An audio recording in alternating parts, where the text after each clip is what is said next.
because I have a type. Because women who boss you around? no, just like anyone that can help me.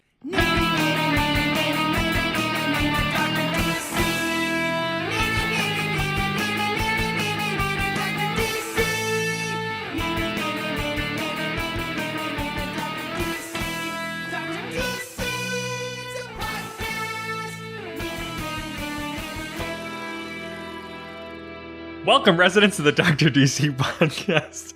My name is producer Richard, and across from me is the doctor himself. Hello. Each week we talk about the weird and wonderful world of DC while fielding questions from listeners. Just like you, baby. Baby. Baby. We got some news this week. Just a few pieces of news. All right. Wow. Oh, wait. Sorry. Hang on. Is it cool news or just normal news? I'd say the mid-tier news. Oh, okay. Then I'm going to save it. Never mind. What's your, not cool news? No, not cool news is what I just did. So let's just leave it at that. Oh. When we get cool news, you'll see what I... Oh, okay. Something that I had suggested has become true. Yeah, I thought you would like that. Yeah. Titans Season 2 is going to feature Deathstroke. So... for those that want to hear all of our thoughts on Titans, that's true. Subscribe to the Patreon. We just did an episode on it, and in that, you said that specifically the TV show. Yeah, you said that in season 2, you wanted to see Deathstroke as a main villain, and a casting thing just came out that they're looking to cast Deathstroke, Ravager, and Jericho. Well, not even that I said I wanted to, but I was like, I had a feeling that that's where they were going to go next, because that's a classic Titans villain. Called it. It's kind of weird to go from Well, I mean, for spoilers ahead if you haven't watched or finished or whatever, they know we're not done with Trigon. Yeah, no. So that is obviously continuing, but it's cool to bring in those characters as well. Yeah, start fleshing out. As long as Trigon's like a villain that is kind of always around. He's a Dr. Claw. He's just you're not getting rid of him. But I'll get you next time, Titans.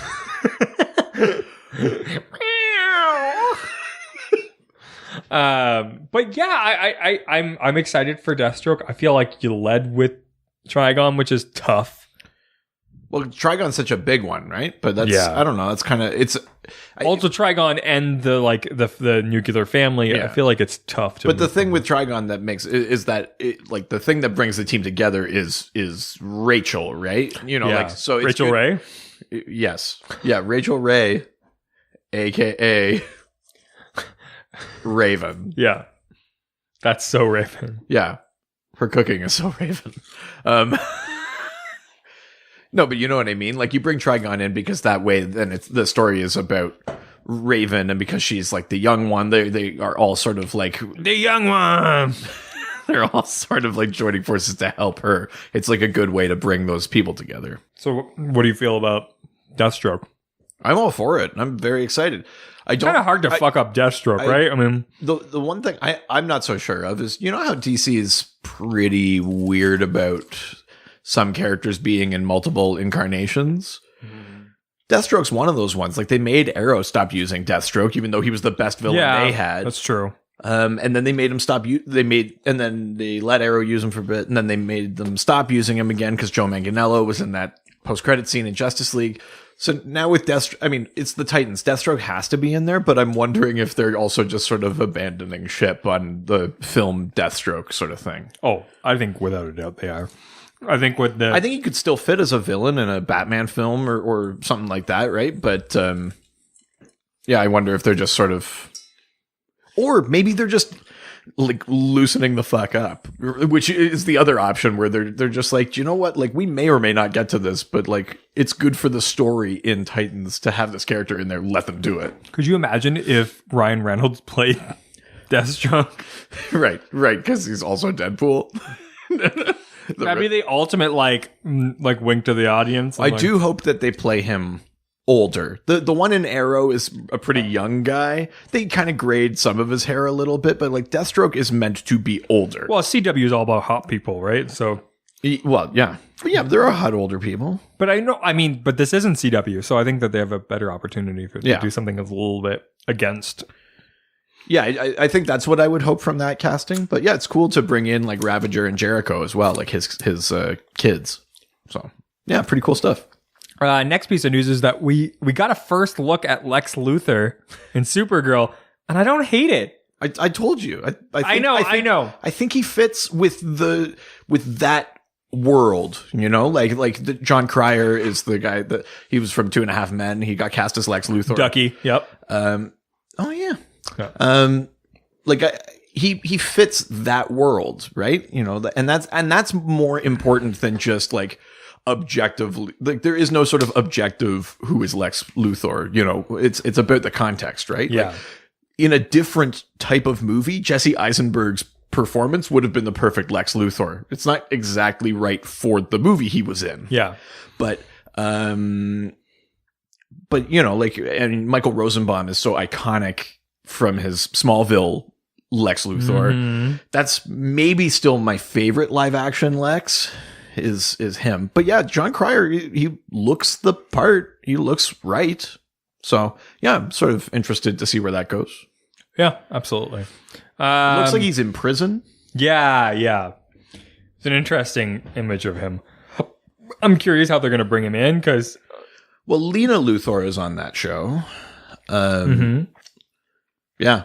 And I wonder, because the other thing I'm assuming they're going to bring him in as like... But isn't Superman off-world? That's now? What I figured, like they're going to bring him in as like he's been dealing with Superman for all these years. Superman's gone. His eyes turn towards Supergirl. Or he just sees an opportunity and he doesn't consider Supergirl a threat, and then she ends up being more than he had bargained for, which is, I don't know, it's interesting. Like I'm actually looking forward to that, though I don't think I have any interest in watching because I'm not going to catch up.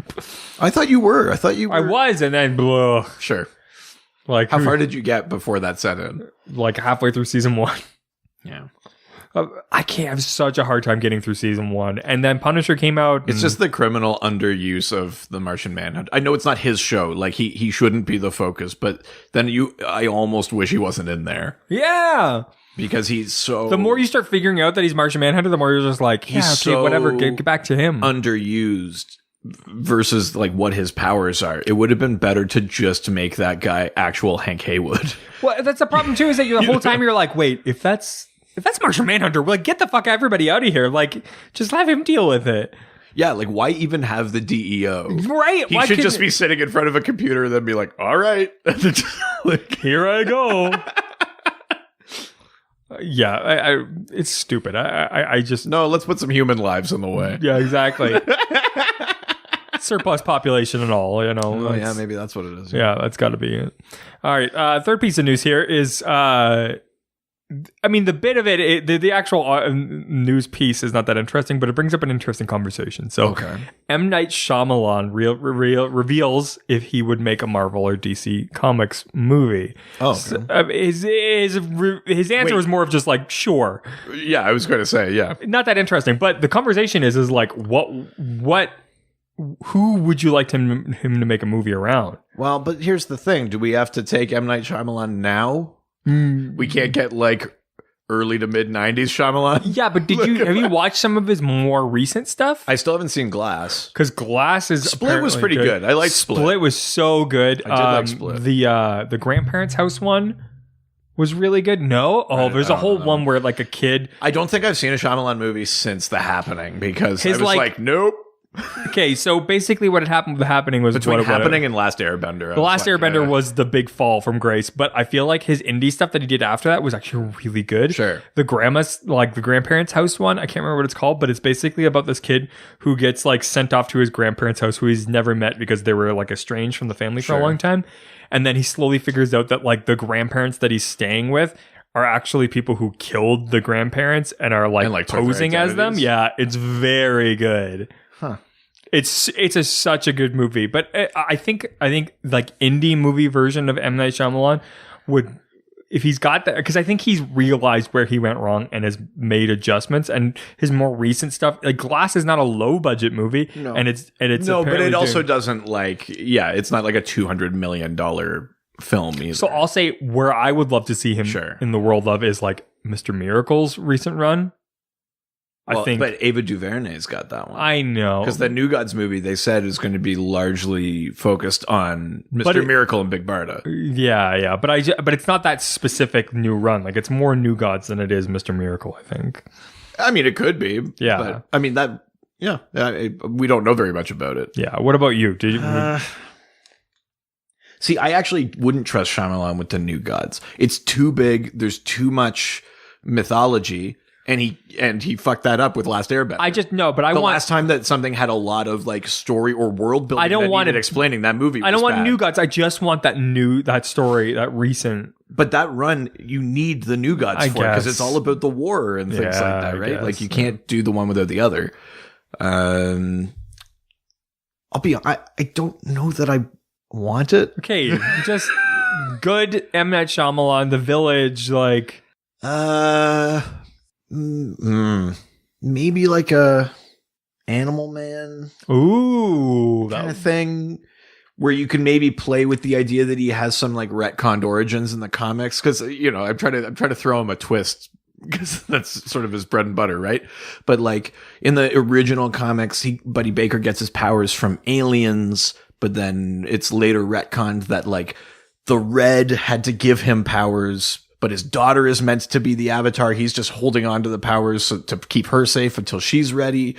And they didn't think he could handle that knowledge. So they came up with this hallucination sort of thing where aliens gave him his powers. Like, I don't know, maybe something like that. But the actual powers of Animal Man are relatively simple, right? Like he is a man who gets animal powers. Like I think you can keep some of the budget sort of thing down because it's not even really like he transforms or anything like that. He just gets animal powers. And maybe some sort of twists, like the twist is that like you aren't the Avatar, she is, you have to keep her safe, sort of like maybe like an Animal Man thing, sort of based on that like New 52 run maybe or something. I would love to see like a Danny the Street.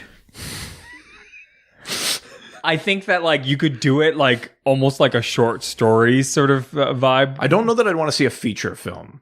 No, it'd be a short. A short, sure.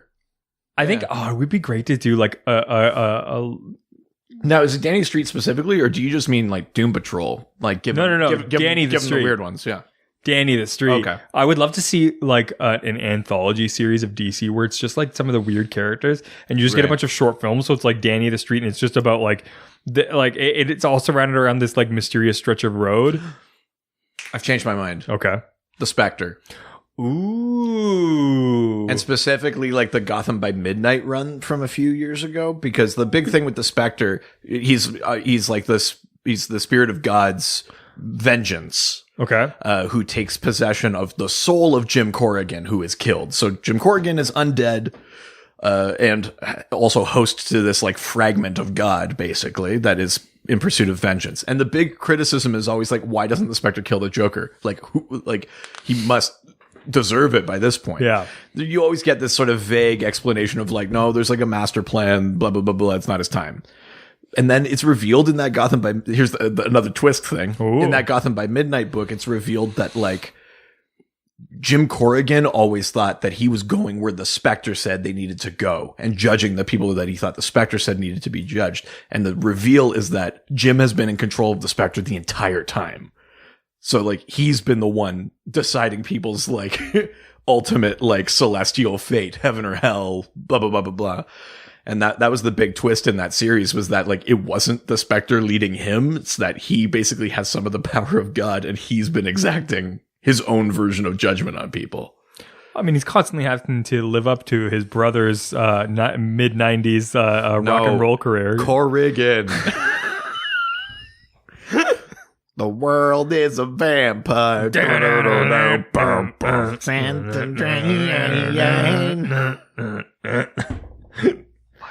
Secret Destroy. So good. God. I was super into Smashing Pumpkins. Swan was so bad. And Smashing Pumpkins was very bad. Smashing Pumpkins was so good. Surprising no one, I was super into the like Melancholy and the Infinite Sadness album. Obviously. Because you were emo in the early 2000s? Was. Of course. Dig on this. What? That was the emo. I had the Venom symbiote. Oh, okay. It was emo Reed. Took me a second. All right. So fourth piece of news here is it's not DC adjacent, but we had Umbrella Academy trailer that was released. That's right. That one, and did I just see a trailer for The Boys too? I think so. So there's a couple of sort of like DC adjacent things that are. What are you thinking about the Umbrella Academy now that we're actually seeing some visuals for it? Actually, like Umbrella Academy is not a thing that I know a ton about. Have you watched the trailer? The trailer looks cool. Though. Yeah, I'm kind of into it. I'll probably end up watching it. I think it could be really good. I don't know a ton about that series at all, but I mean, that's Gerard Way though. I mean, who was it writing Doom Patrol and was in charge of the Young Animal imprint? He's been an artist and writer before he was even a musician. So for me, I trust him pretty implicitly. I think he's done not a lot of bad when it comes to DC. Is he specifically involved in the show though? Yeah, Okay. Well, that's good then. Then that inspires more confidence. Right. Too. So I think that it could be really, really good. Some of the costuming seems a little bit campy, but I'm interested in seeing where it goes. Me too. And then as far as The Boys is concerned, I'm the boys are back in town. Not a huge fan of that series necessarily. Yeah. But I'm interested to see. I'll probably watch a little bit because the ultimate idea of that series is it's a world where like superheroes have kind of go run roughshod, and then the CIA has this task force to take down superheroes.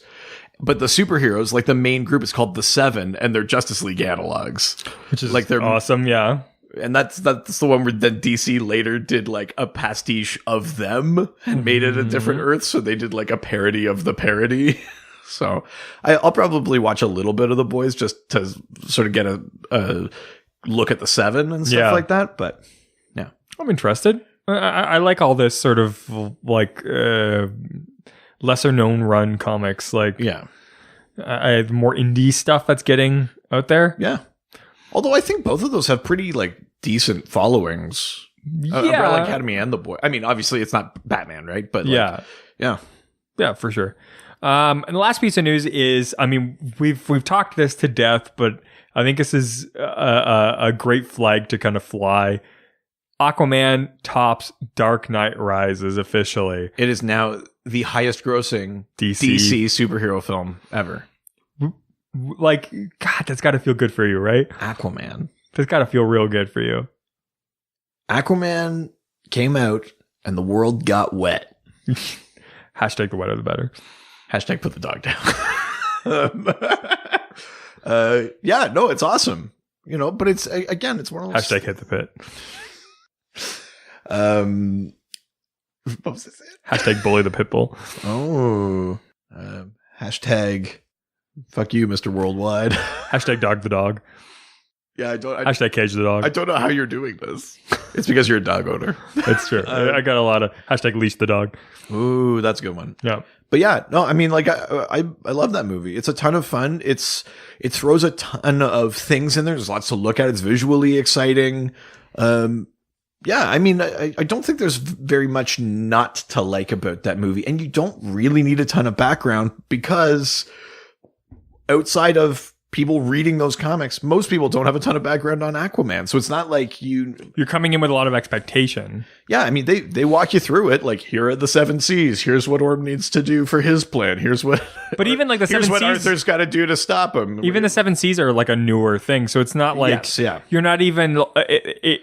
That's true. There's not a lot of continuity that you like have to do except for it's a guy who can swim really well. I mean, and can talk to fish. That's all you really... That's it. Everything else... With a claim to the throne. Yeah. That's beyond that, it's pretty much... open for interpretation, I think. Yeah, totally. And I think that sort of freed them a little bit. And I mean, even though they do hew very closely to the comics and draw a lot of influence from comic continuity, like as a viewer, as someone going in, like no one's going to recognize that one way or another, right? And so knowing that people don't have sort of like a preconceived idea of the hero or the villains like they do with maybe Spider-Man or Batman or Superman or something like that, they walk you through it anyway. So I think that makes it accessible. It's obviously very colorful. It's a lot of fun. It's very fantastic, in the same kind of way that, Guardians or Star Wars or things like that are too, where you go to other worlds and things like that. So yeah, I mean,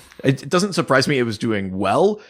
I think I am a little surprised that it beat everything in DC. That it beat The Dark Knight and Dark Knight Rises. I think at the end of the day, it's a little more accessible for an international audience, and I think that's why it's done so well.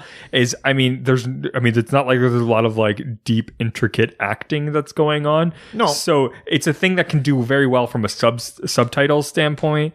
Sure, yeah. It's a lot of like visuals. Yeah, big action. Yeah.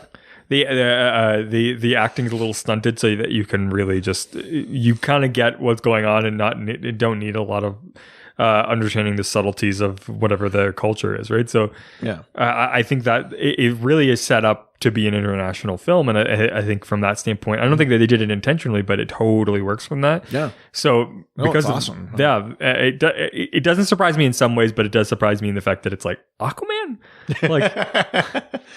I mean, really, when you're like, of all the like superhero movies DC's ever made, who made the most money? And keep in mind, they've made like 8 Batman movies. Yeah, that's what I mean. Like, and they were like, wow, okay, but at least we got the top. They made 8 Batman movies and the Justice League. We have Aquaman is at the top. We have the Dark Knight and the Dark Knight Rises. They like we've got the peak. Everything like has that to live and I mean, up even to. In terms of box office, Batman v Superman did very well. Yeah, it might not have been critically or even by some fans super well received, but like it made a bunch of money. Yeah, exactly. And at the end of the day, like that's kind of the point for them, right? Like they are a business. So the fact that we got a good story, good visuals, and it made a ton of money, I'm okay with that. That's well, and as it sort of crossed that threshold, I think the news went out that like they were starting to solicit scripts or whatever we're going to start working on a script for a sequel. They're already in production for Aquaman 2. They don't know if pre-production, but there's a lot of assumption that one's going to be involved again. And I would expect, and I think it's up to him. But I think he's the sort of filmmaker, kind of like Christopher Nolan, where he probably wants to do something else in between. Like Christopher Nolan did. It wasn't Inception between Dark Knight and Dark Knight Rises. So it wouldn't surprise me if James Wan was like that too. If he's like, I had a ton of fun doing this, but it's like that's a massive project. It took all of my focus. I want to do like a smaller horror film or something like that. And then, I'll be back once you have a script. Like, exactly. I do wonder, I'll be honest. I don't really want Wonder Woman without, Patty Jenkins. Without Patty Jenkins. Sure. I'm kind of okay if James Wan doesn't come back. He didn't put that strong of an imprint on me. I think that he did a great job, and you can't take that away from him. Yeah. But do whatever he wants. I'm okay with another interpretation of Aquaman. Like I don't think that his vision was so strong, so different that. Oh, interesting. I don't know. I'm okay. For me, it's more of just like, what is the story they're going to tell? Or are they going to keep with the universe that this Aquaman's set up? Yeah. But otherwise, do what you want. Interesting. So yeah, but there we go. Aquaman. I am your king. Well, talking about recently successful DC properties and universes that we're not everybody's super aware of. Sure. Is this week's theme is Titans. Yeah. All the different versions of that iconic. So obviously, if you want to know about our full opinions about the new Titans TV show, you can subscribe to our Patreon. That's right. We go into a deep description about oh, so good. It really should be the theme. But that was what I was going to do if the news was really intense. Oh, yeah, no good intense news this week. Maybe another week, but yeah, we're talking all of the Titans now. So I mean, every incarnation of the Titans, whether they're teen or adult or everything or Titans in between. West, or there's all sorts of different versions. Of Greek Titans. I mean, there is the connection through Donna Troy, so That's like true. even they are connected. Yeah, absolutely. But We're talking all Titans this week. We got a ton of questions, a lot of really interesting directions that we can go here. So let's just dive right into it. Let's do it. So the first place we're going is to Facebook. Go to the face, said the book. Go to the Facebook. I gotta tell you, we're recording that next episode with an actual like slightly more famous person. Oh, and you shouldn't have reminded me. I know I'm a little bit nervous about the drops. I've been thinking about it all day. Yes, so God damn it! Why would you say that? I know. I wouldn't have thought about it. I'm so glad that you're the one who has to do it now. But so the first question comes from Michael O'Brien. Who to do? That's me, Lucky Charms. Michael O'Brien, who asks, "You must cover." I don't think we must do anything. How dare you? Next question. You must cover one of the greatest single issues of all time and an amazing crossover, X-Men / New Teen Titans. Yeah. Which is crazy that this happened. There's a crossover. It was written by Chris Claremont, who was writing X-Men at the time. And then there were some DC people working on it as well. But it's Uncanny X-Men and New Teen Titans. The premise, very basically, is that Darkseid is trying to get to the source, like that immense power that's sort of blocked off from. Oh, you mean an electronics store? You wanted to get some new headphones, or that's exactly what I mean. Yeah, cool. Yeah, he wanted to be harassed by commissioned salespeople over fucking headphones. Yeah, because there's 8 employees working and 1 customer. Yeah. It's like the fucking birds. Don't you want this 6th tier Panasonic TV called like Blooming? It's a new brand. I bought a $13 cable and they were like, "Do you want the protection plan for that?" It's like, no, of course I fucking don't. Don't you want this Whirlpool TV? It's a $13 cable. Don't you realize that? Can I do that in installments? You know what? Instant Pot is getting into television. Don't you want their new flat screen? So like Instant Pot is like creating content. Yeah. What were we talking about? Oh, yeah. The source. So Darkseid is trying to get at the power of the source, which is blocked by the source wall, this is all part of like the New Gods thing. But I think this issue might be the very first time that the source wall appeared as an actual physical wall, which is how it appears in comics now. So it's kind of weird that the first time that happened was in this crossover. Yeah. But Darkseid decides that maybe the way to get through there is to harness the power of the Phoenix Force. And so... it's basically like Darkseid trying to use Dark Phoenix to get at the source. We're Darks. Why are we working together? And the Teen Titans and the X-Men have to like team up to like fight him. Is there some confusion about the fact that they're not from the same like dimension universe? Actually, no, there's not a ton, really, which is kind of a funny thing in that one. They get along really. There's some neat character stuff. Like in terms of the actual story, it's like, yeah. But like the character stuff's neat. Like I'm pretty sure Robin and Jubilee kind of like they sort of. I get it. Yeah. And it's a really really interesting setup, and it's probably the best executed Marvel DC crossover. Really? Yeah, I think so. It's only that one thing. Like it's not like a big series like JLA Avengers or something like that, but it's probably the best one they ever did. Like it's it's concise. It's like it's a good story told well. The character beats are really good in it. And it's just fun to see those teams together. And both of those teams were like the most popular, like biggest selling things at the time too. Right. Wow. But, no, it's a very cool one. I don't think it's up on Comixology. I think if you want to read it, you got to find it.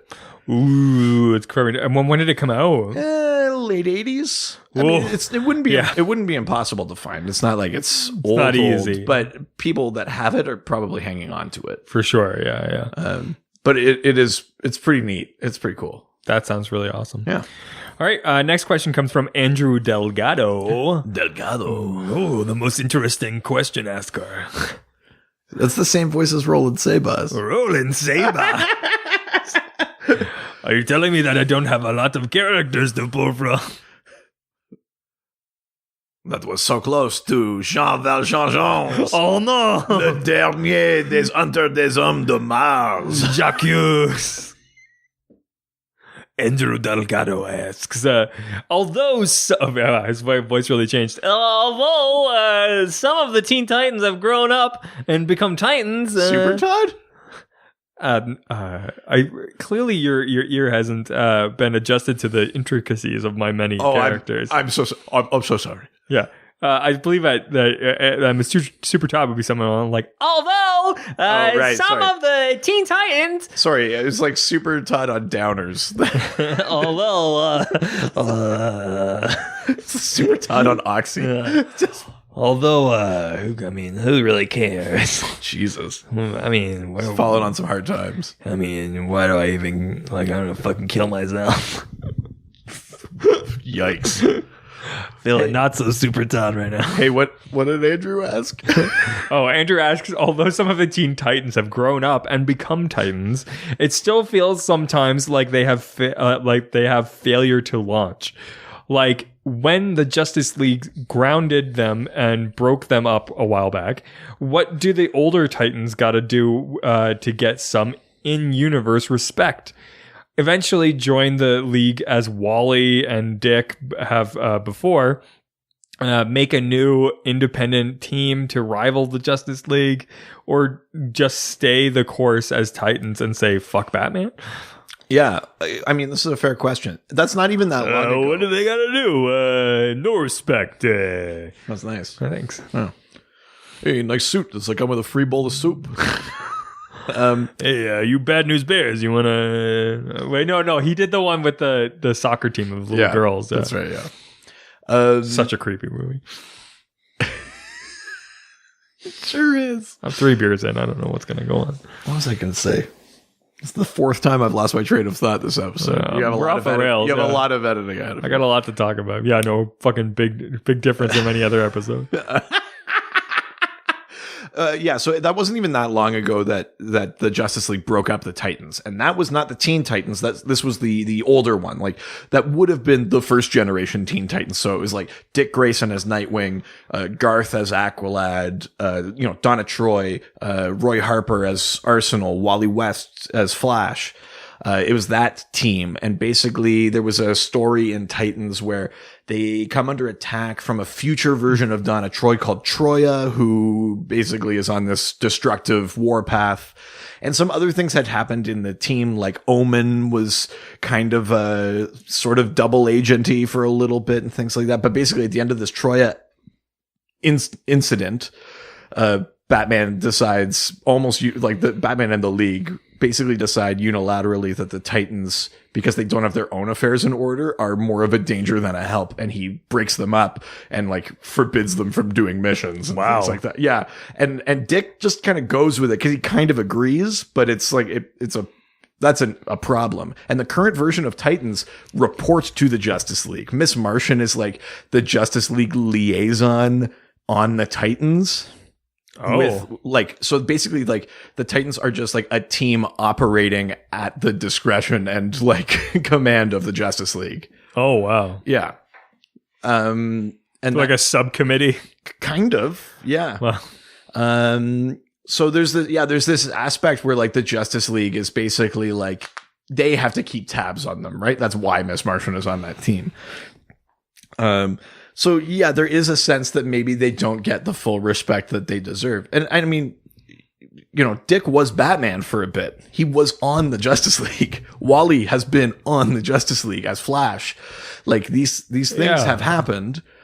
There is a sense that maybe they are earned more respect than they get. Sometimes though, the opposite happens where the Justice League says no, you're messing this up, blah, blah, blah. And then the Titans go and they save the day and there's haha, Justice League. There's a little bit of that, but it never seems to stick, right? Even in the even in the Teen Titans Go movie, you even get a sense of that they feel like they're at the kids' table a little bit and they deserve more respect. That's kind of a trope of Titans. Well, certainly for the Teen Titans, it's really about an age thing. With the Titans who are older, Batman trusts Dick.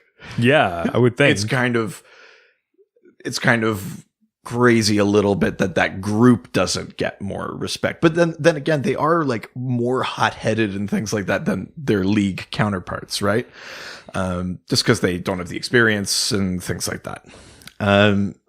But yeah, I mean, I don't know what they would have to do, like, some members have served on the Justice League. Yeah, I mean, I would say just stick together as Titans, right? And do their thing. Because, making the rival like a different team, like the independent Titans, that's the idea that got shot down by Batman. Now the Titans report to the Justice League. And the Teen Titans are kind of out of control because Damian's in charge and they're a little bit. But, so yeah, I mean, I don't know that there's an easy answer to that one, but Andrew's definitely picked up on something that like maybe an element in sort of current Titans writing is about like, how do they feel in the context of their league counterparts? Yeah. That's part of the formation of the original Teen Titans too, was that the sidekicks teamed up to save the day when they felt they had to, like in spite of their heroes and things like that. So. Huh. Interesting. All right, well, let's see Facebook and head on over to Twitter. Twitter. Oh, so tight. Love it. First question comes from Stump Chunkman. Step into the stump. Stump Chunkman. Who asks, let me see if I can do my Stump impression. Oh, sure. We've gotten some phone calls and stuff. So okay. Where's Beast Boy get his powers? Also, why green? The fuck is Starfire? How was it? Was it good? It was pretty good. You can't get your voice quite low enough. I don't think I could either, though. The fuck is Starfire? Yeah. Hey guys, That's good. That's good. Beast Boy, why is he green? No, that's Stallone. I'm doing Stallone. It's also almost Why like is he green? that was close to being, I'm gonna fuck you so much. It was Stallone and Philip Seymour Hoffman. Somewhere in there is Stump Chunkman. I'm gonna fuck Adrian so much. Jesus. Let's be honest, he'd fuck Apollo. Wouldn't we all? With Legs wide open. Do you see how I got there? Yeah, Creed. Yeah, that's good. So, Beast Boy. Yeah, where's Beast Boy get his powers? Why is he green?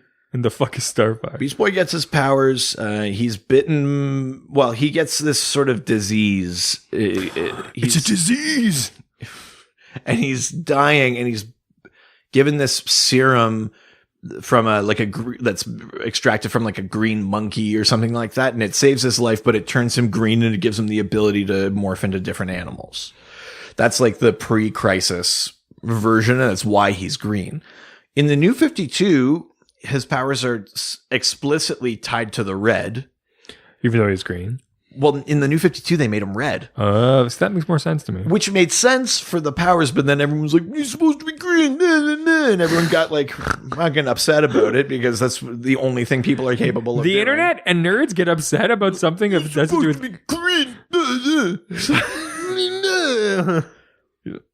I don't like this gun anymore. That should just be the representation of the entire internet in a noise. Is and you know what? Like, fair enough. Visually, yeah, I think I actually like him better green, but it made sense for him to be red because that was the story. His powers are still and tied also to the red, like though. But since animal connections, the red, it makes sense. But to be since red. Rebirth, I think his coloring has shifted back to green inexplicably. But it's that again, but his powers are more they're tied to the red now instead of just being like a freak thing. It's that he's got this metagene connection and he can tap into the morphogenetic field.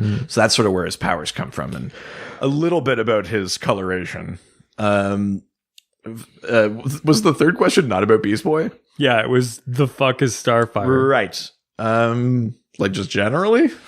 I mean, sure. Let's just do a brief explanation of Starfire. Starfire is a princess on this planet called Tamaran. There's a couple different versions of her origin, but essentially she is a younger princess. She has an older sister. Her name is Starfire's name is Coriander. Her sister's name is Commander. Commander? Like Commander. Jesus Christ. One's a spice, the other one's in charge. Is that? Yeah. Cool.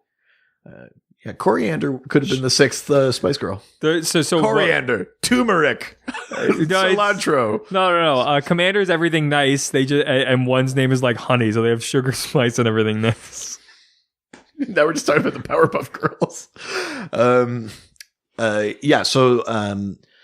So she's the younger princess, and there's, like I said, there's a couple of different versions of this origin, but essentially her planet is overrun by this group called the Citadel, who are notorious space bad guys in DC. So bad that like the Green Lanterns don't enter their sector. So they take over. It's that like the area that Black Lightning takes over of Gotham of Metropolis. Metropolis. Yeah. So they take over, and Commander is basically installed as the figurehead, and like their parents are killed and things like that. But both Commander and Starfire are basically experimented on, and they have a genetic ability to convert ultraviolet radiation into like flight. But then the experiment was about like how much ultraviolet radiation can they absorb. And it developed in both of them the power to generate these things called star bolts, which is like energy that they can shoot. Now in the show, it's just fire, but it's more like an energy beam in the comics. But basically, Commander kind of cuts a deal sort of thing with the Citadel. Coriander flees and ends up on Earth, becomes Starfire, joins the Titans, that sort of thing. But so her powers are partly genetic and partly result of like torture and experimentation. Ooh. Yeah. And then the Tamaranians have this other power where they can learn things and languages through touch. And when she first shows up, she kisses Robin and learns English. Wow. And that is a legitimate in-canon power that Starfire has. Wow. Yeah.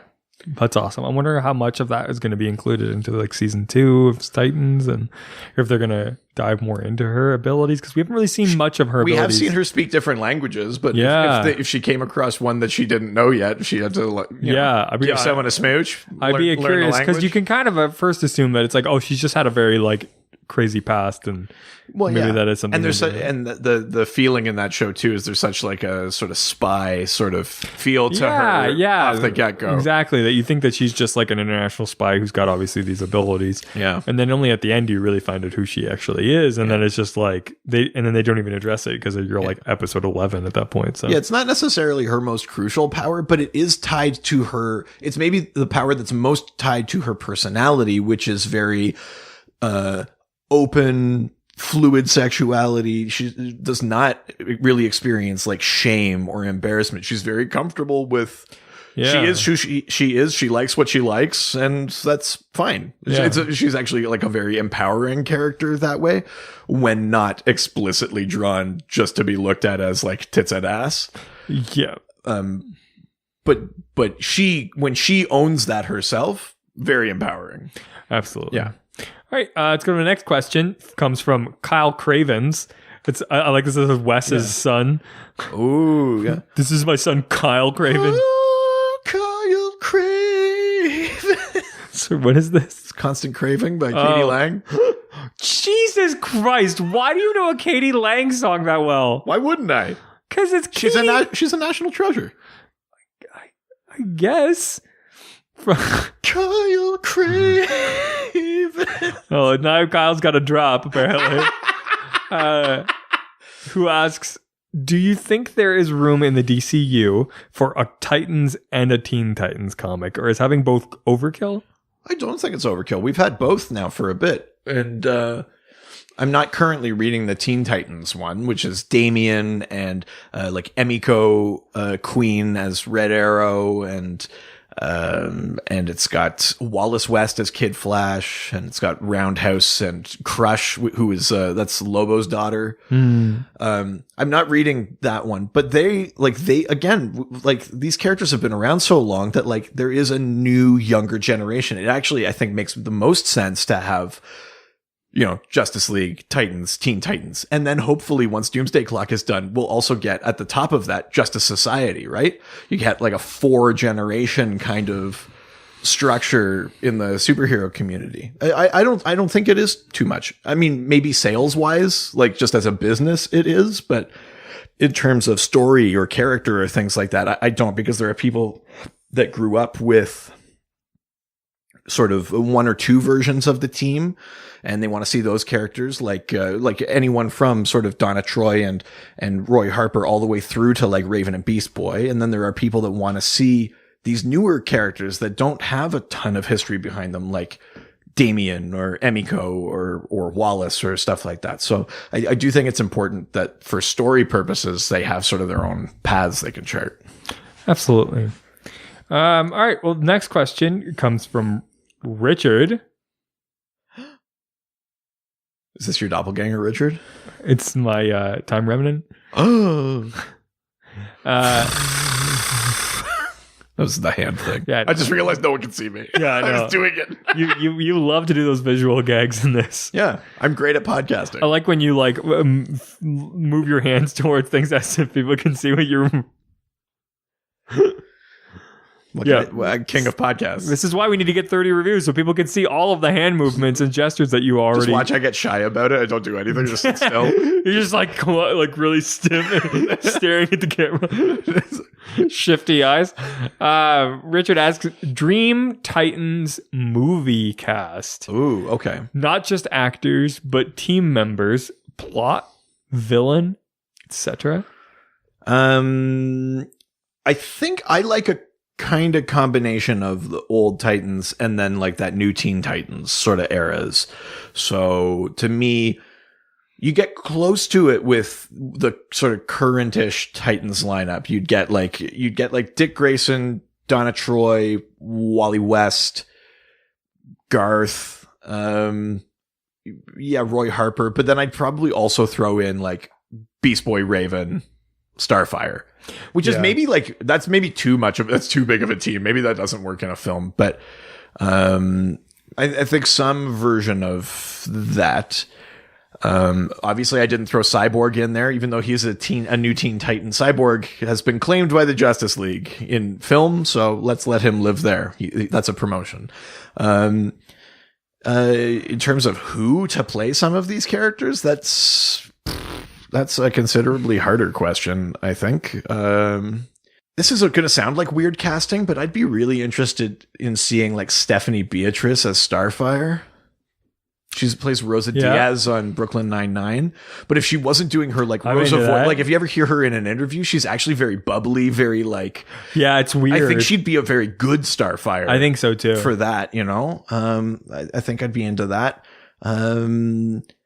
Nightwing. Geez. Let's imagine that we're trying to keep this in the DCEU, roughly. So, like, who would make a good Nightwing against, like, Batfleck? Josh Hartnett. I think he's too old. Yeah, at this point, yeah, maybe. Although, Batman's been doing it 20 years. Dick would be older. I still think Josh Hartnett might look too old. I was thinking more like a Zac Efron or something like that type. No, he's too like Disney looking. Like, but Dick is supposed to be like a treat, you know. I know. But he needs to be more like the. He's maybe not quite lean enough. He's a little too jacked. Yeah. Like you need to, like, what's his name from? He was in the Mad Max movie. Nicholas Hoult. Yeah, the guy that plays Beast in X-Men I think movies? he could do it potentially. Interesting. Yeah. Okay. I can when he's in full like handsome mode, I think that he could do it. That's interesting. I like that. Who would you cast for like Wally West? Ooh, I mean, part of me always wants to go for what's his name from Black Panther, Michael B. Jordan.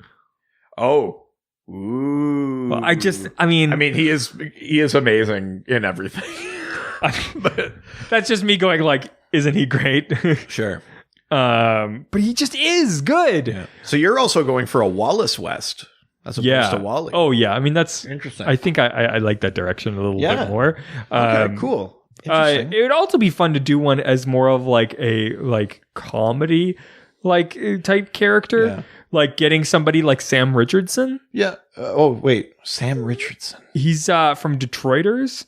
I don't think I know. The the black actor from Detroiters. Oh, interesting. Okay. Oh, neat. Yeah. Who also I think could do a good cyborg. I think I'd also be interested in the Calderon version of Aqualad as opposed to Garth. So the one that is Black Manta's son. Oh, I think I'd be into that. You know what? For plot wise, part of me kind of. I mean, I know this is insane, but like a Civil War type situation, Like Titans versus Justice League. Right. Yeah, okay. Interesting. Like Justice League gets something that like some sort of like kryptonite that like controls all of them or something like that. You know what I mean? Like, I think I do want it to involve the Justice League, but I think I've in my head it's the opposite way, where it's like whoever the villain is incapacitates the Justice League. Earth's greatest heroes are out of the way. Yeah. Who is left? They have to come together. Okay, yeah, it's like the people who have all these issues with their mentors or who don't think that they're good enough, and then they come together as a team and save the Justice League and save the world. Yeah, for sure. I think that's more likely. Yeah, definitely. Either of those, I think, makes an interesting movie.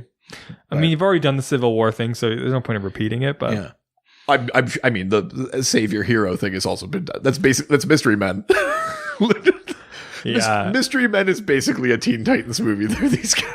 You know? Who's the villain for film? I think I want something big, not Trigon big though. Yeah, like save Trigon, but I think like Brother Blood, like someone that can tap into like another force, like the Red, and especially if you keep Beast Boy on the team, then you have a bit of a connection there.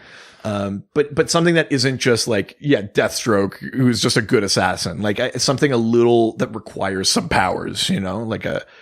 Yeah, I think something with Brother Blood, Cult of Blood, I think I'd be interested in. Oh, yeah. I really like that. Yeah. Any other characters you want to... Oh, I mean, and then like I'm still on some of the casting things. Like I don't even know who I'd put in some of these places. Like I don't know who I would cast as Raven. There was an actor who does... Billy in that Power Rangers movie. Okay. Who I think would do really good as Nightwing. I think his name's like it's something weird like Dockery. So sorry, he played Billy in Power Rangers? Yeah. Interesting. Oh, this is him. Yeah. His name I can't even know how to pronounce it. It's like Dacre. Oh, like Dacre. Yeah, I know who you're Dacre Montgomery. Yeah. I know who you're talking about.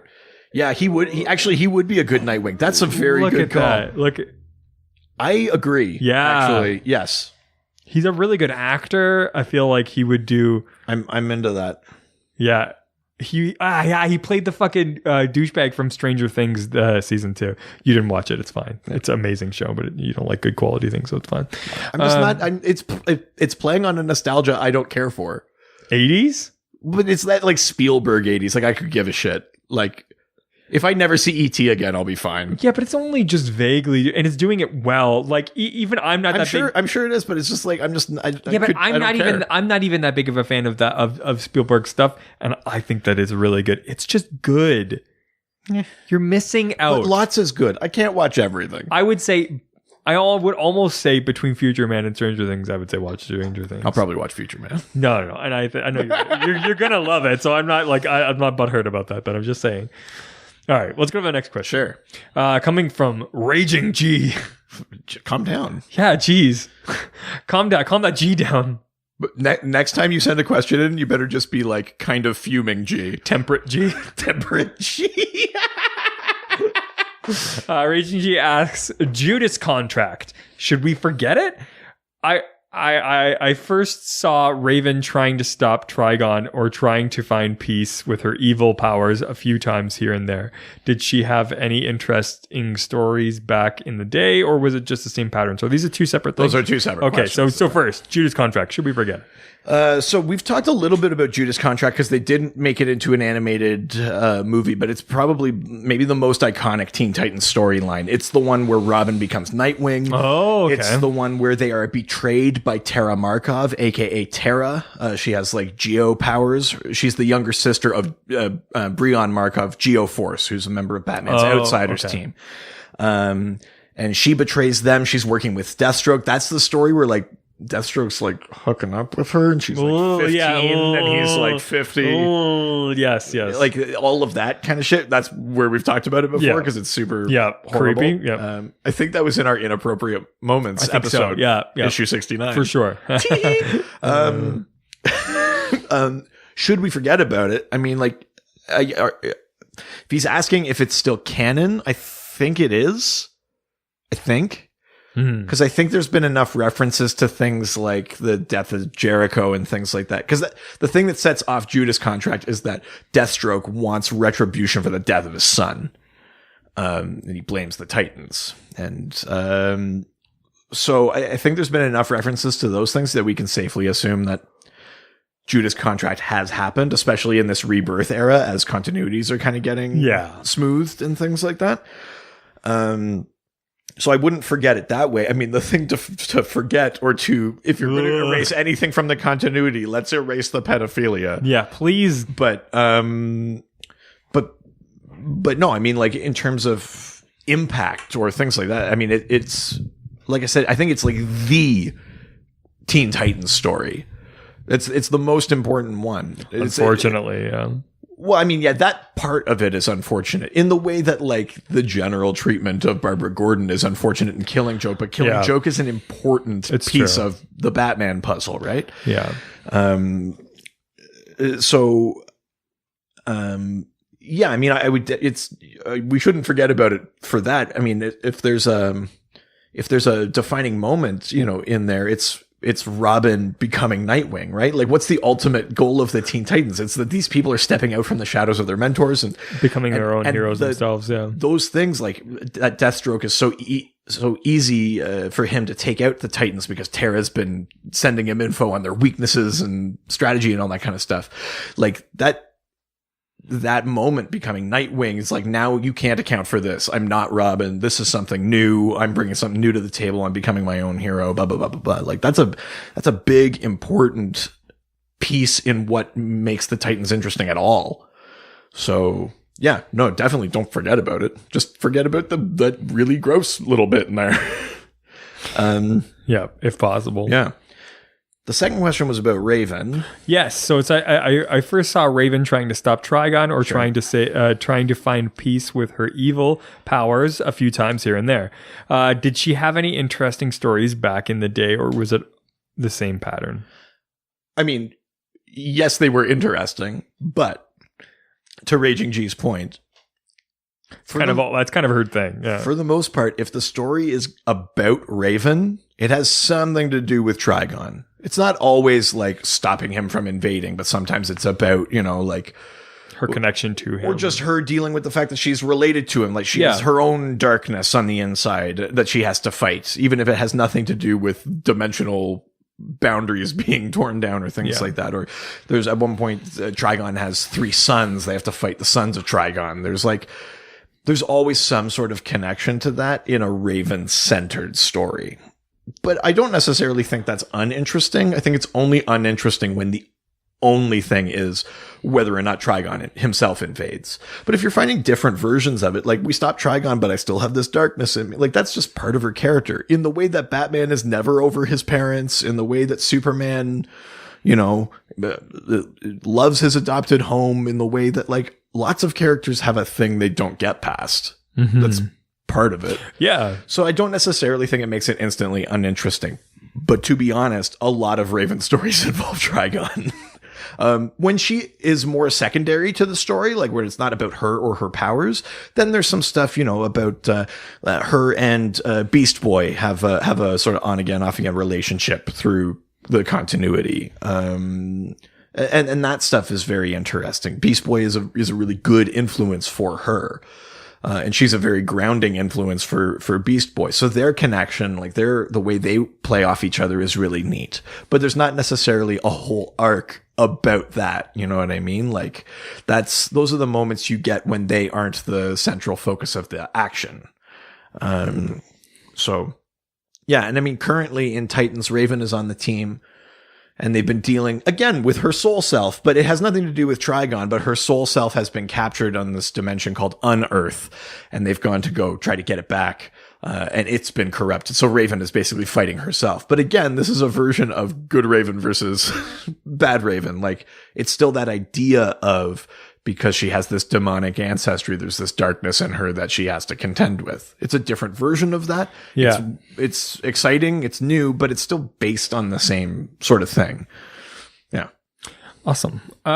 Next question comes from Raspberries Reviews, the kind you find on a secondhand podcast, who asks, I have been trying to find a good starting point to get into Teen Titans.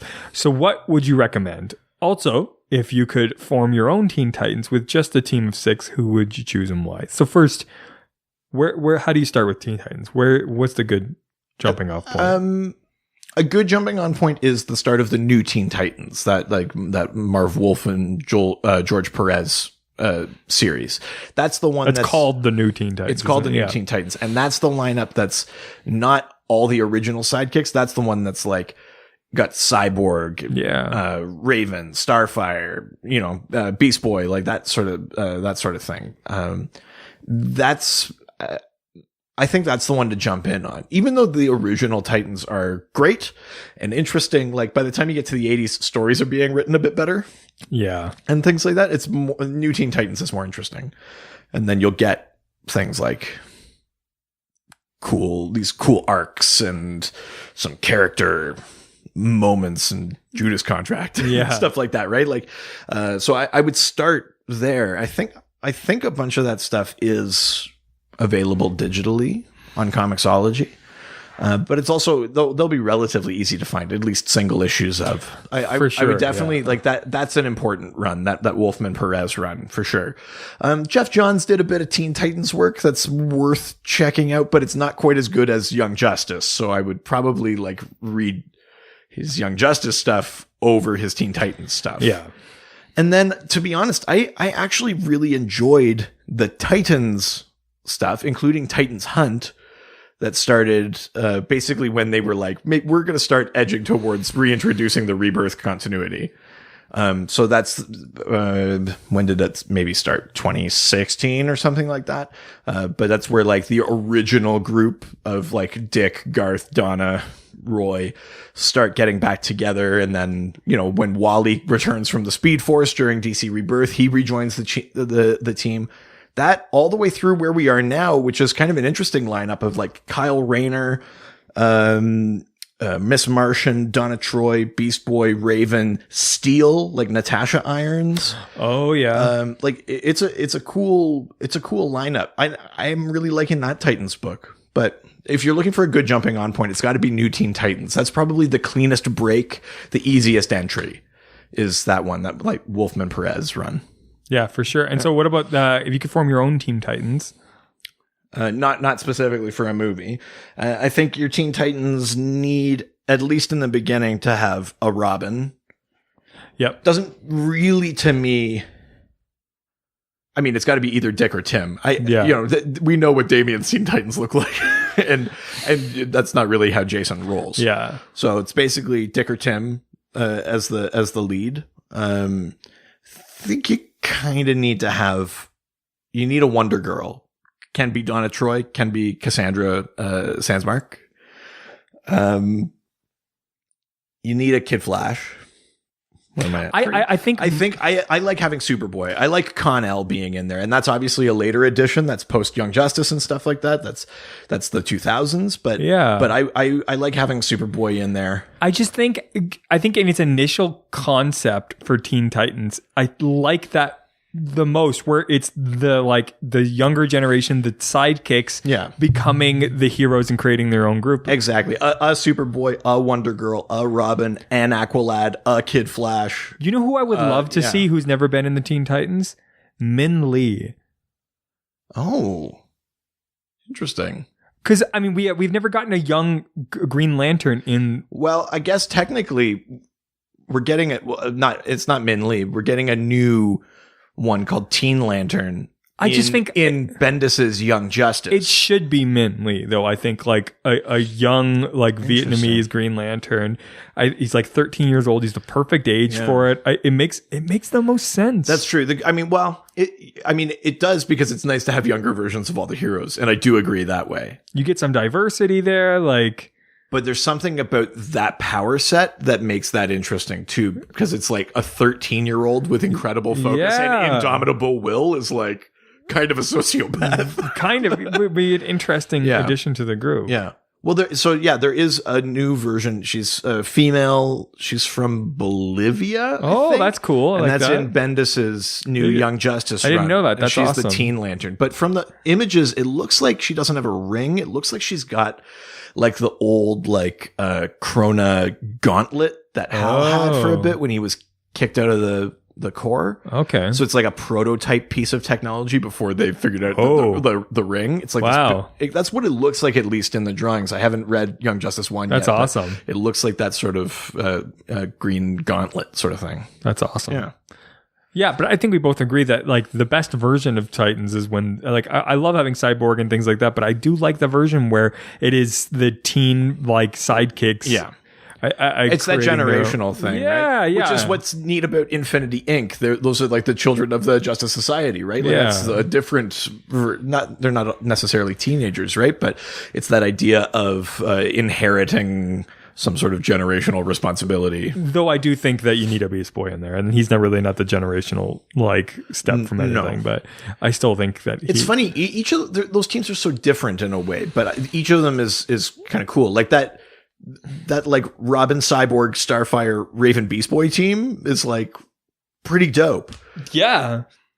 But then there's something about me that's maybe just too nostalgic, and I need like the sidekicks, right? Mm-hmm. So yeah, absolutely. I think that's I probably would go the sidekicks route, but for me, I like having a Superboy in there, for sure, which was not part of the original Teen Titans, because the only Superboy back then was just Superman when he was young. Mm-hmm. There wasn't an additional character called Superboy, but I like having Con-El in there. Definitely. All right. Well, with that, the Dr. Z podcast will be back after this quick break.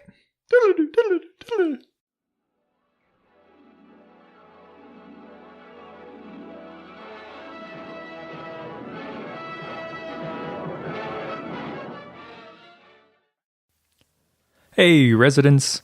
It's producer Richard here. Just wanted to take a quick break in the middle of this podcast to talk about our amazing sponsors, Great Lakes Grooming Co.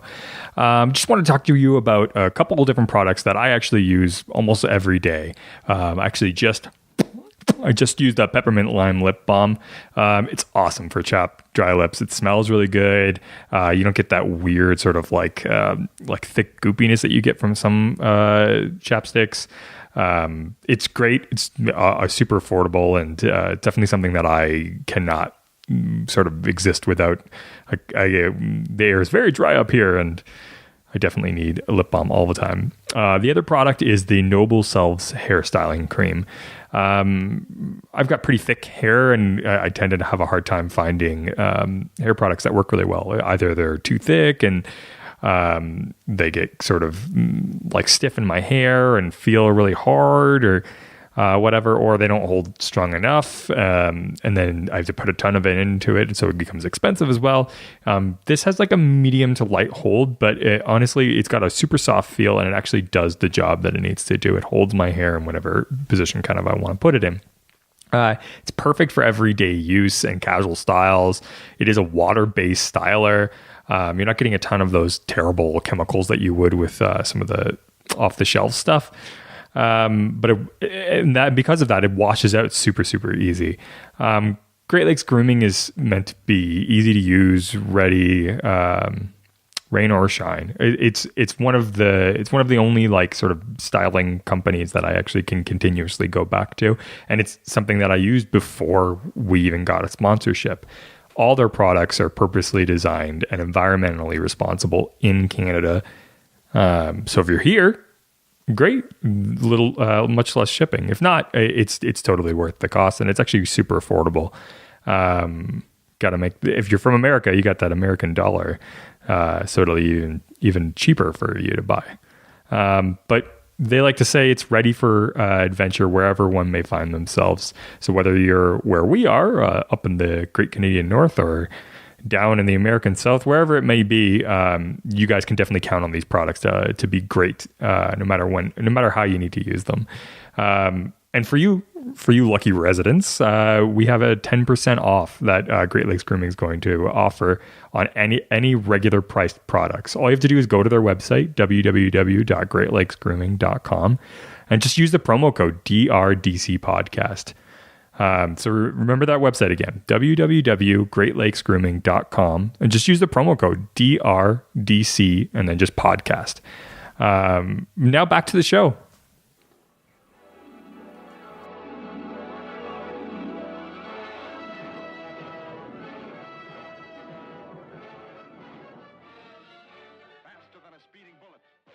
And we're back. Hey! Oh, every time. Hip hop, hooray! Everybody say, na na na na. Wow, that's yeah, that's exactly what I expected. Heading over to Instagram. Now we're going to Instagram, take some questions and answer them. First is from a new resident, the Iceman Customs. The Iceman cometh. That's kind of what it reminds me of. I also That must be deliberate. I also like the idea that Iceman is like creates like ice figurines for like he's just like when I'm on my off time like Custom ice figurines? Yeah. That would be dope. yeah. He also puts the televisions inside of them, so you really get the like California custom, the LA customs or whatever. Brutal. I put a hot tub inside of it. It's not really like counterintuitive to ice. I don't know, but it looks cool. Hot tub in ice. Yeah.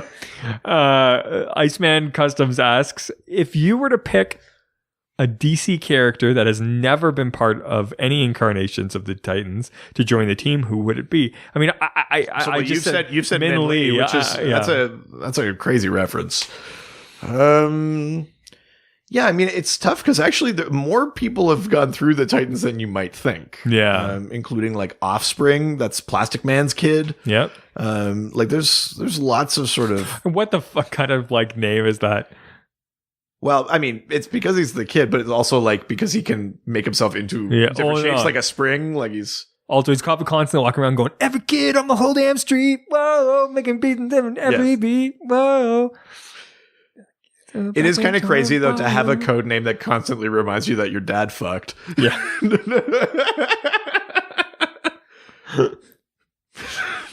What are you called? Procreation. Yeah, I'm called Cum Kid. No, Jesus Christ.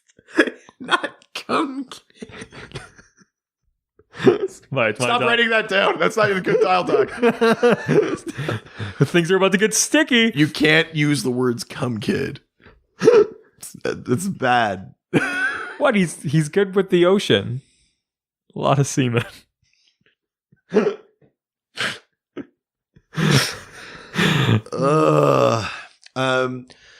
I think the one that I would think of is there's a version that we saw in the Multiversity on a parallel Earth that was all about the younger generation heroes. Yeah. In that comic, this particular character kills herself right at the beginning. Oh, so I obviously don't want that. But if there was ever a cool version of Megamorpho, the daughter of Metamorpho and Sapphire Stag, then it would be neat to see Megamorpho in there. I like the power set, like being the elemental sort of character that can change into anything, change shape, change form, like from gas to liquid to solid and things like that. Yeah. I think it would be interesting to throw a Megamorpho onto the team. Yeah. I like that. All right, well, let's move on. Next, now we're heading over to email. Check the email. It's getting less intelligible. Oh wait, no, we have something from Instagram. I forgot to. We have another one from Instagram. Yeah, okay. I missed it. Sorry.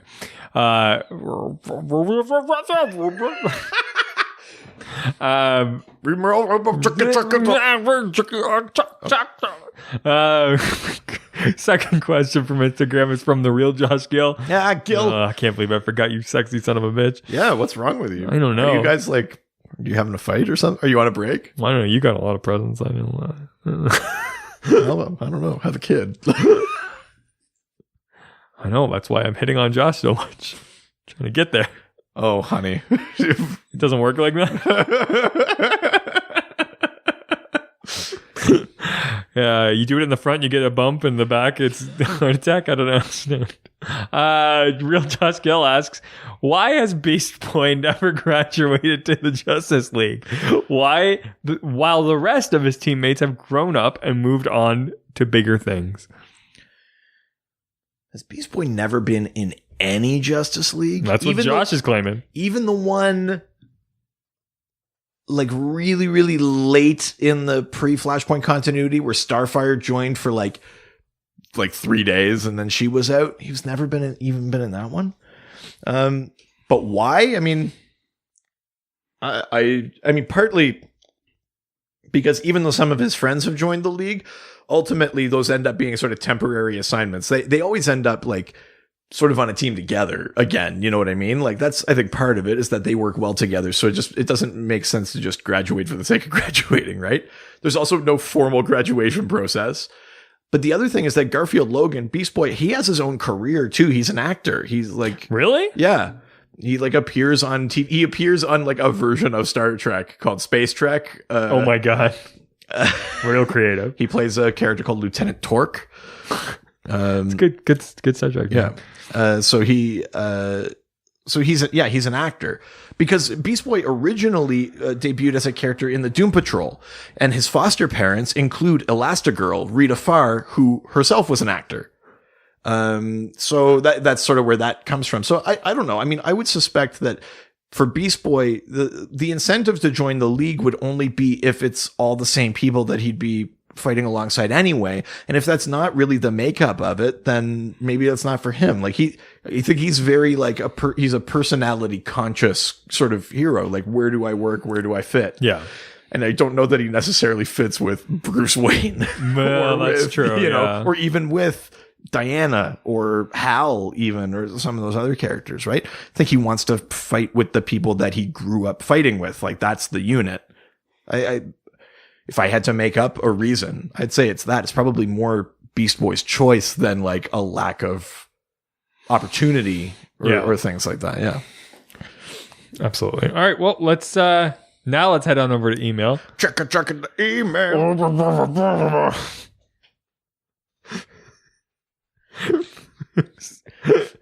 You like that? It's just nonsense. I don't know what you mean. I can hear it clearly. You sound like a Charlie Brown adult smoking like 10 packs a day. The one and only email, the last question that we have, well, he asked two questions. We'll get into it. He asked multiple questions. Okay. But, from our old friend Jesse PCP, also known as PCP? Puff Cheek Pastries makes lots of food. Boom, makes delicious treats for me. Boom, I wish I could cook. I didn't know we were doing the epic opera one today. I just kind of headed into it. I'm okay with that. Jesse asks, I have a few queries in regards to the Teen Titans. All right. First off, and I'm sure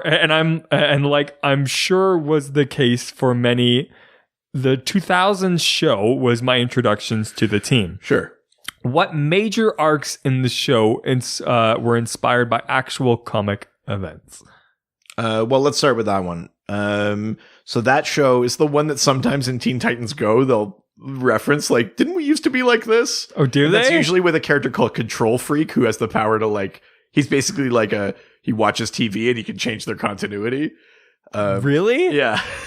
And so every once in a while you'll get Control Freak will show up and you'll see them do like the old version, which was more dramatic. The previous cartoon was not like the silly fun thing that Teen Titans Go is. It was more like dramatic, serious, kind of anime styling. Wow. Not full, but like had more of that kind of sensibility to it. there's a whole thing in there where Robin is forced to sort of betray the team. He's being blackmailed by Slade because they couldn't call him Deathstroke because they thought that was too scary or something like that. But he's being blackmailed by Slade and sort of forced to work against the Titans, which is clearly inspired by, it's a version of a Judas Contract type thing, right? That he's the mole in the team, that he's kind of working with Slade and things like that. That's a big explicit sort of comic book reference in there. Yeah, I mean, in the rest of that show, I guess there's a couple more things. I mean, there's obviously references to just things from their continuity too, stuff like Trigon or stuff like, Blackfire and Tamaran, and like there are other things in there. But in terms of like big arcs, that's the one that really stands out to me, is because that was a big thing about like, where's Robin? What's he gonna do? How's he gonna get that sort of thing. Well, there's also the second part of this question, which is how accurate were some of the characteristics and personality traits portrayed on the show? I mean, some of the ones that get that were, I would say, brought to life particularly well.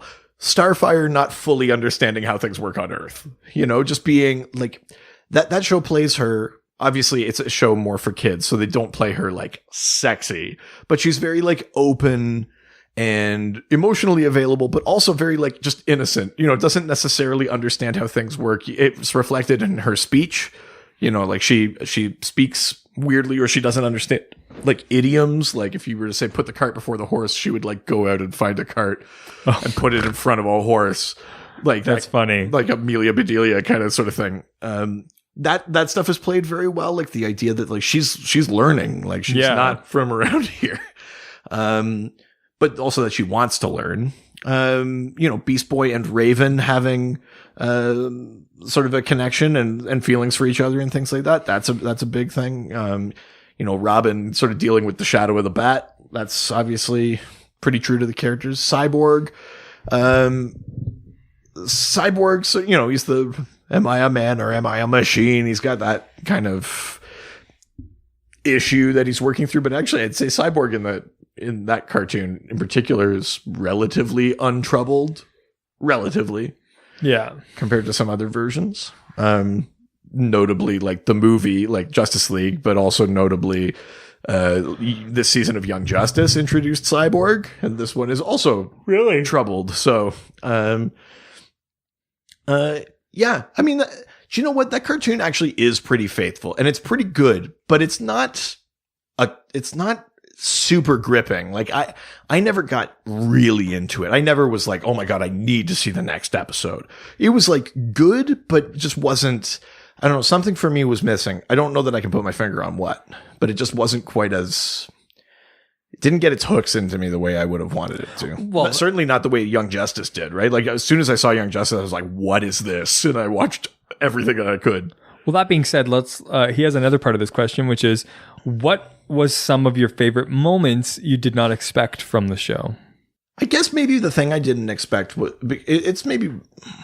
is just how sincere it was. There's some nice like Robin Starfire like moments together, because obviously like we've talked about this maybe on the Patreon, but like Dick and Corey have a long comic book history, a long romantic history together, and even though Dick probably, if 9 times out of 10 would pick Barbara over Corey, for her Dick is the only one. Oh wow, really? And there's lots of moments where they almost end up together. They almost get married and stuff like that. Oh wow.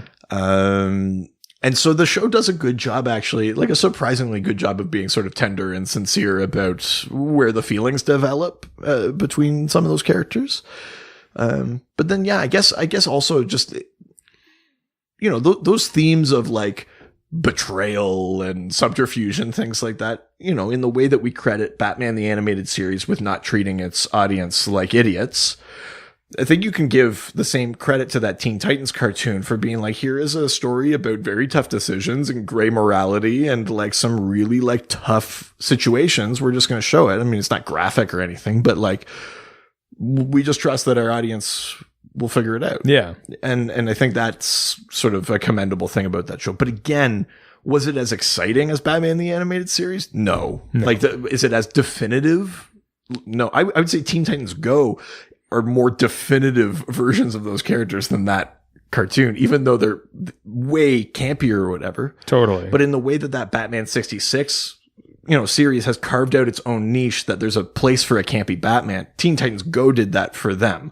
And I'd say that's more iconic, more interesting, more canonical versions of those characters than that other Teen Titans cartoon, even though it was doing maybe more sophisticated work. Totally. Yeah. All right. Well, this last part of the question is something I have zero information about, so I'm very curious to see what this turns into. So I'm hoping you can shine some light on this. He says, and finally, should Hi Puffy Amiyumi show be canon to that series since Puffy Amiyumi performed the theme?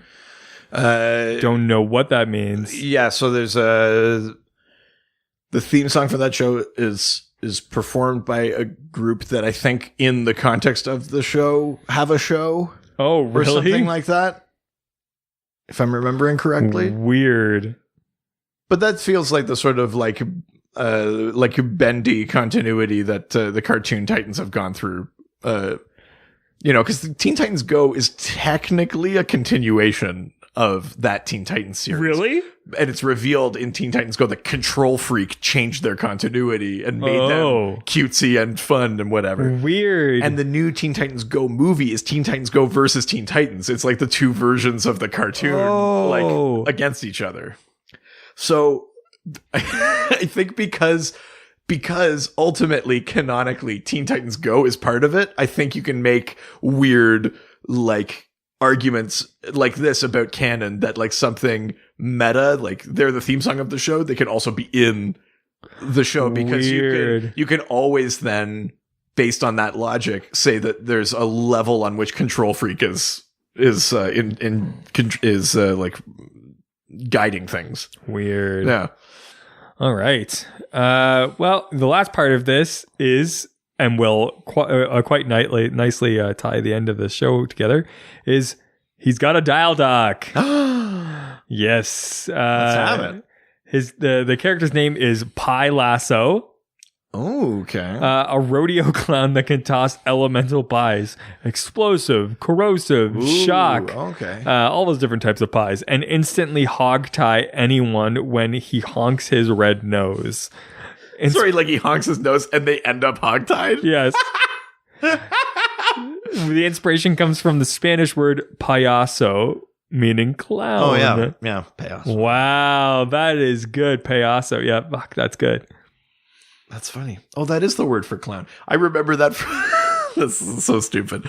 I remember that from... Well, it is a romance language. I'm sure you know it. Well, no, I actually know it from Batman. In Arkham Origins, there's a scene where Bane and Joker are both in there, and he calls him Payaso. Like he refers to Joker as the clown. Wow. Yeah. I was gonna say not from the years of French that you know, or experiencing like romance languages. Nope. Fucking Arkham. All right. So it's the Dr. DC podcast. This is on brand. Yeah. No, it is true. It is just funny.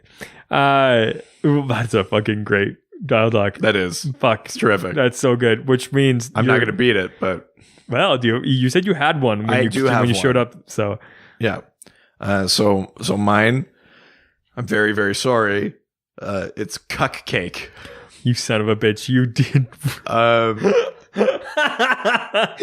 Fuck you. So this is definitely a bad guy, because anyone willingly using wear a fucking mega hat. Anyone willingly using this word is obviously being a shitbag. Yeah. So Cuck Cake, if you dialed evil in the dial, you might be turned into Cuck Cake. You would be like a big like gingerbread man who wants someone to fuck his wife. No, I was going to say, no. Oh, not my gumdrop wife. No, there is no aspect of sexual violence or anything to this character.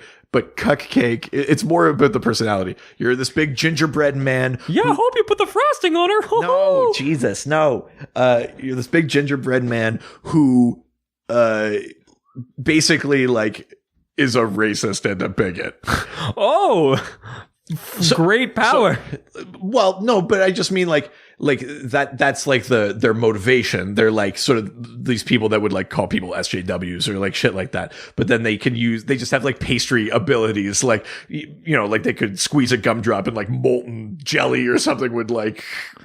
Do you know the Muffin Man? Yes, he fucked my wife and I liked it. Oh no. Probably shouldn't have called him Cupcake. Well, you knew what you were getting into when you came here. Yeah. But that's it. But also but his weakness, this is the other part of his name. His weakness is that he cannot take any sort of criticism or presentation of facts. He's instantly destroyed by that because he's a cupcake. Wow, okay. So yeah, Cupcake is one of those horrible people that would use the word cuck and also cannot stand up to criticism. Okay. Fuck you, Comicsgate.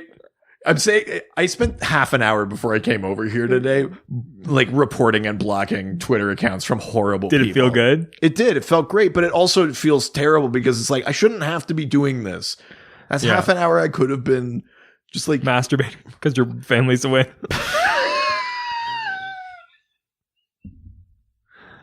No comment. Yeah. So my dial doc this week is a third tier transformer. Okay. So he's not a transformer. He's not a GoBot. He's called a Mechanics with an X. Do you have Mechanics in here? No, I don't. Okay. No, this is something I actually am looking at a photo of two dump trucks. That's why. Is one like up on top of the other or something? No, that'd be pretty hot though. Yeah. Mechanics can only transform into mechanical instruments that can fit on a table. Oh, okay. Yeah, so like a camera or like a toaster.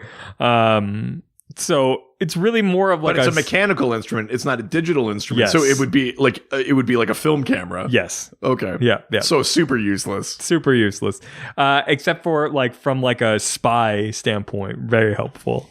I guess. But like in a battle, completely fucking useless. Yeah. Sure. Although, I mean, mechanical things include guns and stuff like that. That's a mechanical device. Yeah, yeah. We haven't invented a digital gun yet. No, so. it's a thing that other people can utilize. Yeah. But he also doesn't like to be touched. Okay, sorry. So his power is that other people, he'd be super useful for other people. Yeah. But he does not like being touched. Doesn't like being touched. Okay. Yeah. That's... Mechanics. These might be our worst ones yet. I don't know. It's a pretty high bar. I think some of our Drunken Doctmus ones were better than these. You mean my like power guy? Power guy? Like, I don't know. He's got power. He's got abilities. I don't know. That one was pretty bad. Well, I know that. I mean, we saw we read Jesse's today, and Jesse's was great. We love getting your dial doc. So if you want to send us your hero, your villain, maybe somewhere in between. He's a rogue agent. Yeah. We would love to hear those. All you have to do is use the hashtag DialDoc and send us a message. But you also don't have to just send us a DialDoc. You can just talk to us online. That's right. Do so through our various social media platforms, such as our Facebook, Dr. DC Podcast, our Twitter, at Dr. DC, our Instagram, Dr. DC Podcast. We've got an email, drdcpodcast@gmail.com. We've got one of those fancy subreddits, r/Dr_DC. That's right. But not only that, you can talk to us on the phone. You can leave us a voicemail. Yeah, that's what I mean. You could, no, I'm up late at night. It's not like Dream Phone or something. I wish. Give us a phone call at 208-917-3238. Leave us a voicemail. 208-917-DCEU. And not only can you give us a phone call, but you can also go on our fancy website, drdcpodcast.com or .ca. We got articles, months and months old. We've got merchandise. We got merch you can purchase. Merch you can perch. You can perch buy our merch. Just you can go to our website when the link's on there, or you can go to tpublic.com/users/DrDC. Do you know what my favorite kind of musical group is? What's that? A merching band. You know what my favorite type of canoe is? Merch mark? It's a blue merch bark canoe. Yeah, that's long story short, buy our merch. Buy our merch. Keep these great jokes coming. That's right. Also, if you're loving our podcast and you've bought our merch and you want to support us in another way, it's a free way. Everyone likes a free way. Review us on iTunes. 5 stars on iTunes. You give us that 5 stars and leave us a written review. We're at 23 right now. We're trying to get to 30. If we get to 30 reviews, we will do a video live stream episode. That's right. See our faces. See all the gestures that the doctor is making. You'll never know what he really means unless you could see what he's pointing towards. Oh my God. Why are you pointing towards so many things? You only knew. I like that you're doing that. I am actually doing it. Yes, I know. It sounds like it's just set up to a joke, but I am actually just pointing at No. You are just doing it. And yeah, we'll do that live stream episode. But for now, we're about to record another episode with a very cool person. We sure are. Oh, so you have to wait and find out. Until next week, same doc time, same doc boat. Adios. Yeah.